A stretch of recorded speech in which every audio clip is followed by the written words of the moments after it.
અત્યારે પેપર હતું ને, આવડી ગયું બધું?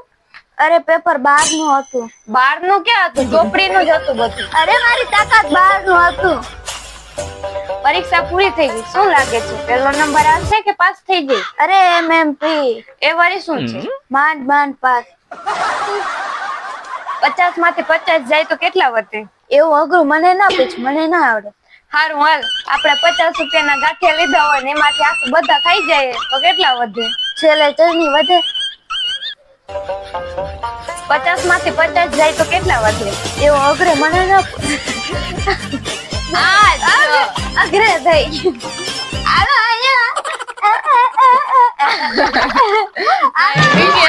રાખ્યો.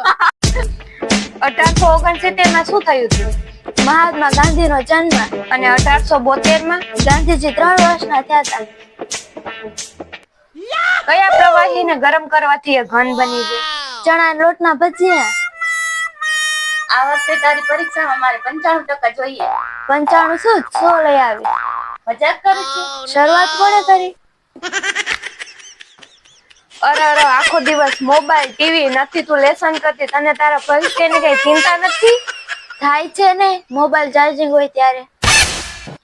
એટલે તારું પેપર હતું ને, એટલે જલ્દી આવી ગઈ?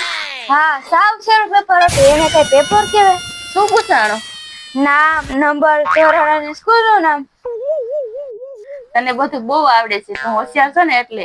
તો ગાંધીજી વિશે બે વાતો તો કે. ગાંધીજીનો જન્મ ભારતમાં જ થયો હતો. ગાંધીજી ભારતમાં જ રહેતા હતા અને ગાંધીજી મરી પણ ભારતમાં જ ગયા. તો તારું પરિણામ હતું ને, શું થયું પરિણામનું? મમ્મી તમે તો નસીબદાર છો, તમારે નવા વર્ષના કપડા લેવા નહીં પડે. કેમ? હું ફેલ થઈ ગઈ. જો આપણા જીવનમાં જે આપણું ટેલેન્ટ હોય અને આપણે મોજ આવે ને એ જ કામ કરવાનું. આ શું કરો છો? મને આમાં જ મોજ આવે. જરાક વહેલી ઉઠતી છે, કેટલી મોડી છું તો? આળસુ. એલા મોડા ઉઠીને ને આળસુ ન કહેવાય. તો શું કહેવાય? મોડા ઉઠીને એના સપના મોટા હોય, જોવામાં વાર લાગે. ઊભી રહેતી. હે ભગવાન, અમદાવાદને ગુજરાતનું પાટનગર બનાવી દે. ગુજરાતનું પાટનગર તો ગાંધીનગર છે, તો અમદાવાદને શું કામ બનાવે? પણ મેં તો પરીક્ષામાં અમદાવાદ લખ્યું ને. આ 3000 ની બુક લીધી, કોઈ દી ખોલીને વાંચી હતી?